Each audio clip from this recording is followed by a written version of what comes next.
dito sa mga at least dun sa two cases na nilabas ng ating chairman, nakikita na yung mga statistics na nire-report ng PNP kasama yung mga ganitong mga kaso. So, kaya nga ako I question the wisdom bakit itong mga nasa baba ang tinitira when in fact kung yung mga drug lords na malalaki identified nyo na. And ito, based on the two testimonies, or for that matter, at least yung kay Mary Rose, parang naglilinis sila ng mga connection nila dun sa drug links, dun sa mga drug syndicates. So, bakit ganun yung naging strategy natin na dito sa pagsugpo nyo ng illegal drugs? Bakit yung mga may hirap, yung mga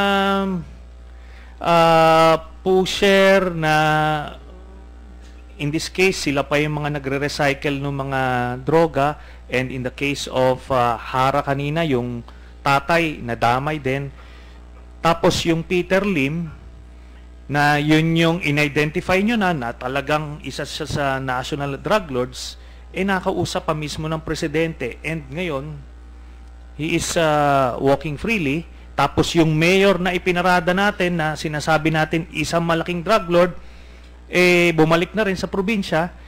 So yun yung hindi maintindihan dito sa tactics and for that matter itong strategy ninyo. So paki-explain nga, sir. Your Honor, yung ating pong kampanya sa Dugay walang pili. Mayaman ka man, mahirap ka man, pulis ka man o civilian, pag ikaw po ay kasama sa illegal na droga, talagang inooperitan ka namin. Number one po, let me explain. Yung case po nung mayor ng Albuera, si Mayor Espinosa, kaya po siya nakabalik sa kanyang pwesto. Dahil right after nag-surrender siya, wala po kaming hawak na warrant of arrest para i-detain siya. Now, hintayin na lang po natin, lalabas yung warrant, kasi pag-surrender niya, nag-serve kami ng search warrant doon sa kanyang bahay. Marami tayong nakuha mga armas, marami tayong nakuha around 12 kilos na shabu. Sigurado ito, pinailan namin ng kaso at paglabas ng warrant, huhulihin po namin siya. Sa ngayon po, why nakabalik siya sa pagiging mayor? Siguro tanungin natin yung DILG kung anong status niya. Basta kami, on the criminal side, on the criminal aspect of him, wala po kaming may panghawakan na para i-detain siya at pigilan siya na bumalik ng pagiging mayor. Okay. So, which brings me to my next question. So, itong narco list na sinasabi, ano ang basis nito, at least doon sa barangay level? Dahil, kunyari, sa AFP, meron tinatawag na order of battle, ito, binabalidate ito, tinatriangulate ito ng iba't ibang mga agencies. Yung dito sa PNP, ano ang basis, sir, nitong mga narco list na ito? Binibigay ba ito ng mga barangay captain? Or paano nyo ginagawa ito, General? Ito po'y combination na po, Your Honor, sa mga listahan na binigay ng mga barangay kapitan, ng BADAC, at saka yung listahan na galing sa police station. Itong mga nasa lista ng watch list po natin sa mga drug personalities. So anong wala rin tayong pinanghahawakan sa kanila, in short, sir? When you say pinanghawakan na hard evidence, wala po. Kasi kung may hard evidence tayo, hindi lang watch list yan. Talagang pinailan natin ang kaso. Okay. Marami po tayong alam kasi na nag-operate dyan based on reports sa intelligence na talaga sila ang involved. Pero iba po yung intelligence, iba yung investigation. So anong ginagawa natin, sir, doon sa mga nagsosurrender? Pag kinakatok natin sila na nandoon sila sa listahan, magsosurrender sila, anong plano natin gawin, sir, sa kanila? Para doon po sa mga users, Your Honor,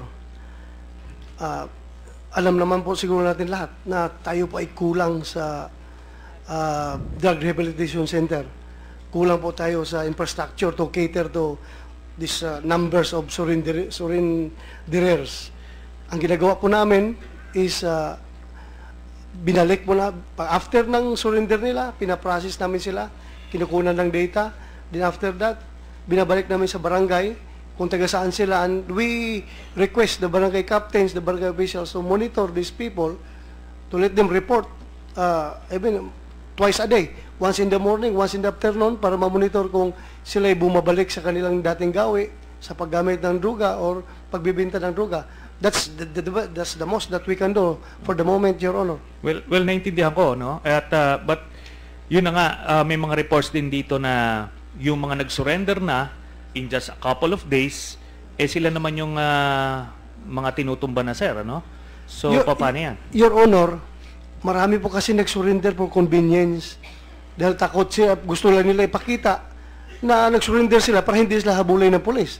Now ngayon, the following day, nagkakandak ng bypass operation ng polis, sila na naman ang involved. At lumaban sila, kaya sila natutumba. Ganun po nangyari, Your Honor. That's reality on the ground. Okay. So, anyway, napunta tayo dyan sa mga nanlaban, ano? Dito muna tayo, sir, sa vigilante killings. Kasi lumalabas dito, aside dun sa mga nanlaban, yung legitimate operations na sinasabi nyo, malaki yung number nung mga pinatay because of yung mga naka-bonnet, mga vigilante, riding in tandem, kung ano-ano. Nagbigay na ba kayo ng order, sir, sa PNP na ihinto na yung mga RD ninyo, mga PD, na pagka hindi nila napigilan itong vigilante killings, ay i-relieve nyo sila? Dahil, ano na ito parang anarchy na ito.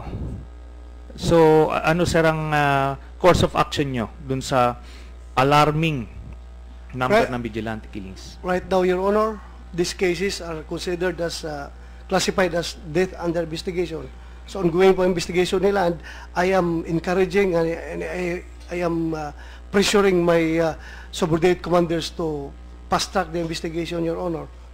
Paano, sir? Continuous yung patayan and it's happening under your watch now.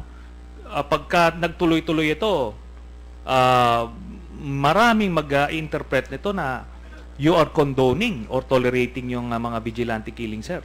Alam mo, Your Honor, isa lang po ang susi nito lang lahat. Sana mag-order si Presidente Duterte sa amin na you stop the war on drugs at pabayaan na lang natin yan. Pag kami po'y pagod na sa trabaho na ito. Kung tutusin, sobrang na po pagod na marami ng pulis ko na mamatay. Gusto ko na ihinto ito kung tutusin. Well, magsabi lang sa Presidente, tapos na. Ayaw ko na. Well, General, we sympathize with your plight. Hindi natin pinapahinto itong operations ninyo. And in fact, just to be clear, itong hearing ba, habang nag-hearing ba tayo, ay humihinto ba yung operations on the ground, sir? Hindi po, Your Honor. Hindi. So, dahil po, tuloy-tuloy po ito. 6 months lang yung binigay sa amin ni Presidente na tapusin ito. Kaya tuloy-tuloy po ito. Okay. So, hindi mabe-blame na dahil dito sa hearing ay naapektuhan yung operations nyo on the ground. So, nililiwanag ko lang yan. Ngayon, ang sinasabi ko lang dito is, hindi natin pinapahinto yung war on drugs na programa ninyo. Pero ang sinasabi natin dito, yung vigilante killings, sinasabi nyo wala kayong kinalaman doon. Wala ho ba kayong kinalaman doon, sir?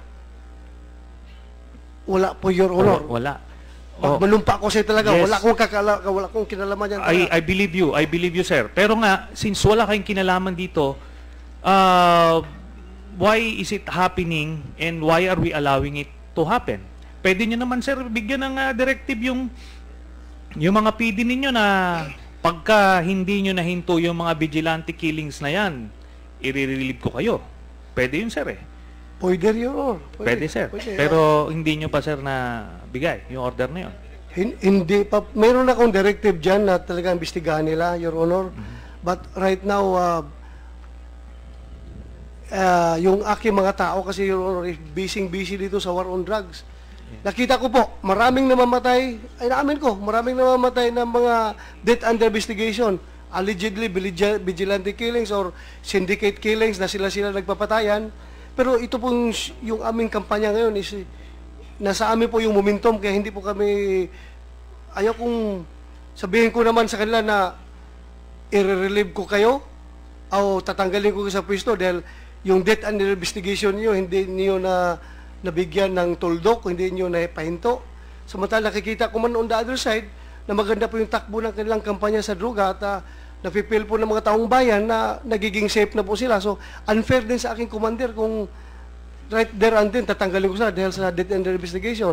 Nakikita ko na maganda yung takbo nila. Natutuwa yung mga tao dahil safe na sila sa kanilang mga tahanan, sa kanilang mga kalsada. So, Well, babalance ko po, Your Honor, babalance ko po. okay.